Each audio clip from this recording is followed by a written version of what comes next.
عزیز طالب علم السلام علیکم ورحمۃ اللہ وبرکاتہ۔ آج ہم 12ویں جماعت کی اردو نصابی کتاب بحرستان اردو کے حصہ نثر کا دوسرا سبق گلی ڈنڈا پڑھیں گے۔ گلی ڈنڈا منشی پریم چند کا مختصر افسانہ ہے۔ اس افسانے میں منشی پریم چند نے انسان دوستی، بچپن اور سماجی نابرابری کے احساسات و جذبات کی تصویر کشی کی ہے۔ پہلے ہم منشی پریم چند کی زندگی کے بارے میں واقفیت حاصل کریں گے۔ منشی پریم چند کا اصلی نام دمپت رائے تھا اور وہ پریم چند کے نام سے مشہور ہوئے۔ وہ 1880 میں بنارس کے قریب ایک گاؤں پانڈے پور میں پیدا ہوئے۔ ان کے والد منشی عجائب لال ڈاک کے محکمہ میں کلرک تھے۔ 8 سال کی عمر میں پریم چند کی والدہ کا انتقال ہو گیا۔ باپ نے دوسری شادی کر لی اور باپ کی محبت سے کسی حد تک محروم ہو گئی۔ 15 سال کی عمر میں پریم چند کی شادی ہوئی۔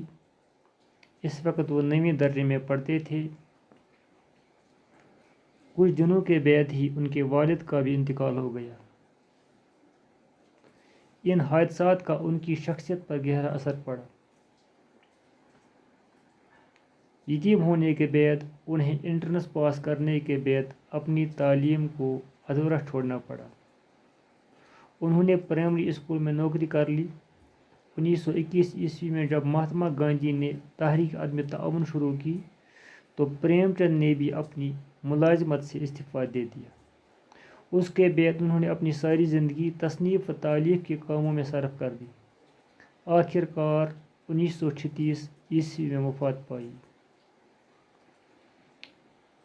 پریم چند نے بے شمار افسانے اور ناول لکھے۔ سچ پوچھے انہوں نے مختصر افسانے کو ایک معیاری شکل عطا کی۔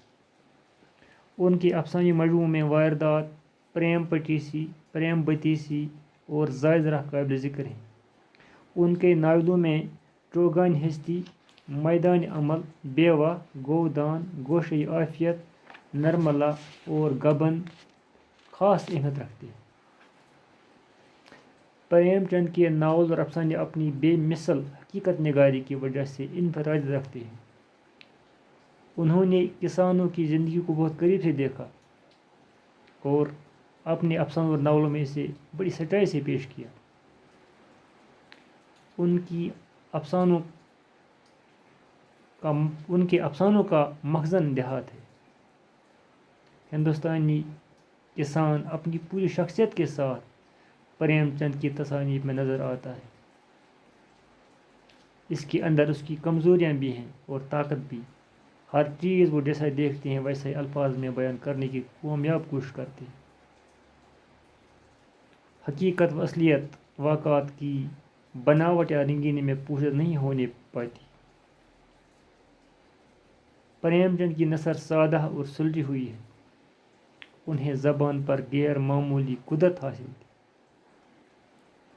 وہ اپنی انداز بیان سے اپنے قصے کو اتنا دلکش بنا دیتے ہیں کہ قاری ان کی تحریر کو پڑھتے وقت مست ہو جاتا ہے۔ اردو نثری ادب میں پریم چند کا نام ہمیشہ زندہ رہے گا۔ منشی پریم چند نے مضمون کے شروع میں لکھا ہے کہ گلی ڈنڈا سب کھیلوں کا راجا ہے، کیونکہ اس میں صرف درخت کی ایک شاخ سے گلی اور ڈنڈا بنایا جاتا ہے۔ بہت سستا ہے۔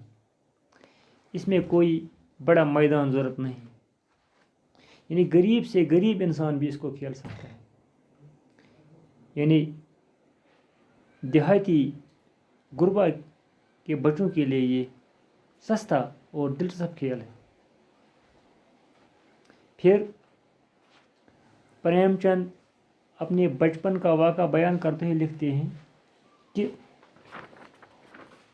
میں اکثر گلی ڈنڈا کھیلتا تھا، اور اس کا ایک ساتھی جس کا نام گیا اکثر اس کے ساتھ کھیلتا تھا۔ وہ گلی ڈنڈا کا ماہر تھا، اور وہ دن بھر اس مصنف کو پدا رہا تھا۔ جب تنگ آتا تھا تو مصنف ایک دن پتے پتے تنگ آیا تو داؤں ادورہ چھوڑ کر بھاگنے لگا، لیکن گیا نے اسے پکڑا اور اصرار کیا کہ میرا داؤ پورے کر کے جاؤ، لیکن منشی پریم چند تھکا ہوا تھا، بھاگنے لگا تو گیا نے اسے تھپڑ مارا۔ پھر جب پریم چند رونے لگا تو گیا بھاگ گیا۔ انہی دنوں میں مصنف کے باپ کا تبادلہ کسی دوسری جگہ ہوا تو یہ گاؤں چھوڑ کر باپ کے ساتھ دوسری جگہ گیا۔ پھر مصنف 20 سال کے بعد اسی گاؤں میں آیا، لیکن ان دنوں منشی پریم چند چھوٹا بچہ نہیں بلکہ ایک انجینئر تھا۔ شام کو سیر کے لیے نکلا تو کچھ بچوں کو گلی ڈنڈا کھیلتے دیکھا۔ اسے اپنا بچپن یاد آ گیا۔ اس نے ایک لڑکے سے گیا نام کے آدمی کے بارے میں دریافت کیا۔ لڑکے نے بتایا کہ میں گیا کو بلاؤں گا۔ تو جب گیا کو بلایا گیا تو پریم چند اور گیا کی ملاقات ہوئی۔ تو پریم چند نے گیا کو گلی ڈنڈا کھیلنے کے لیے آمادہ کیا۔ دونوں کار میں بیٹھ کر بستی سے دور چلے گئے اور ایک درخت کی شاخ کاٹ کر گلی ڈنڈا بنایا اور کھیل شروع ہو گیا۔ انجینئر پدانے لگا، لیکن وہ دیکھ رہا تھا کہ گیا میں وہ پہلی جیسی پھرتی اور جذبہ نہیں تھا۔ انجینئر نے کئی بار بے ایمانی بھی کی، لیکن گیا نے اس کا نوٹس نہیں لیا۔ بچپن میں وہ ایسا دھوکہ نہیں کر سکتا تھا، وہ اسے فوراً پکڑ لیتا۔ بہرحال ایک بار گلی ڈنڈے میں لگی تو انجینئر نے بہانہ کیا کہ اینٹ سے لگی ہے۔ فوراً مان گیا۔ جب گیا کی باری آئی تو وہ 1 منٹ میں ہی اپنا داؤں کھو بیٹھا اور وہ واپس لوٹ آئے۔ گیا نے علیحدہ ہوتے وقت کہا کہ کل سبھی پرانے دوست اکٹھے ہوں گے اور خوب گلی ڈنڈا ہوگا۔ انجینئر نے گیا کی تجویز مان لی۔ دوسرے دن شام کے وقت میچ شروع ہوا۔ زیادہ تر کھلاڑی انجینئر کے بچپن کے دوست تھے۔ اس روز گیا کا کھیل دیکھ کر انجینئر حیران رہ گیا۔ کھیلنے والے ایک نوجوان نے جب بے ایمانی کی، گیا نے بری طرح اسے ٹوکا۔ اب انجینئر سمجھ گیا کہ گیا نے اس کے ساتھ کھیلنے کا بہانہ کیا تھا۔ شاید گیا کو اس پر رحم آ گیا تھا۔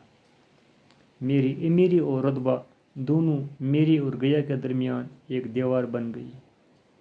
مصنف سمجھ گیا تھا کہ گیا بڑا ہو گیا ہے اور وہ خود اس کے سامنے چھوٹا ہو گیا ہے۔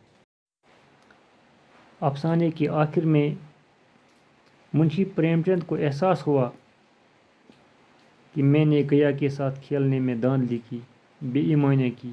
اسے ذرا بھی غصہ نہ آیا، اس لیے کہ وہ کھیل نہ رہا تھا بلکہ مجھے خوش کرنے کے لیے مجھے ہی کھلا رہا تھا۔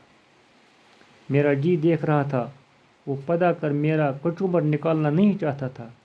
میں اب افسر ہوں، میرے اور اس کے درمیان اب دیوار بن گئی ہے۔ میں اب اس کا لحاظ پا سکتا ہوں، ادب پا سکتا ہوں، لیکن اس کا ہمجولی نہیں بن سکتا۔ لڑک پن تھا تب میں اس کا ساتھی تھا، ہم میں کوئی بیر نہ تھا۔ میں اب کے رحم کے قابل ہوں، وہ اب مجھے اپنا جوڑ نہیں سمجھتا۔ وہ بڑا ہو گیا ہے، میں چھوٹا ہو گیا ہوں۔ اس طرح مصنف نے اس افسانے میں بچوں کی معصومیت اور خلوص کی بنا پر محبت کا اظہار کیا ہے.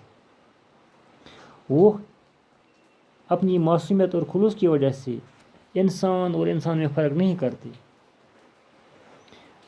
بچپن کے ساتھیوں کا پیار بھی ظاہر کیا ہے کیونکہ انجینئر بن کر بھی اسے گیا کا پیار یاد آیا. اس طرح بچپن کا پیار کبھی ختم نہیں ہوتا اور ساتھ ہی غریبی اور امیری دوستی میں دوریاں پیدا کرتی ہے کیونکہ گیا غریب تھا اور انجینئر امیر تھا. اس وجہ سے گیا کھلے طور انجینئر کے ساتھ کھیل نہ سکا. اس کے عہدے نے گیا پر روب جمایا. وہ اس کے عہدے کا لحاظ کر کے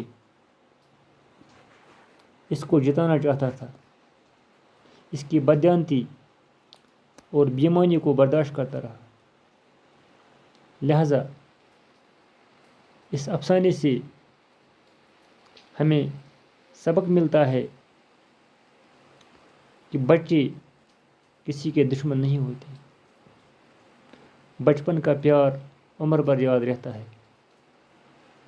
دولت اور عہدے انسانوں میں تفاوت اور تضاد پیدا کرتے ہیں.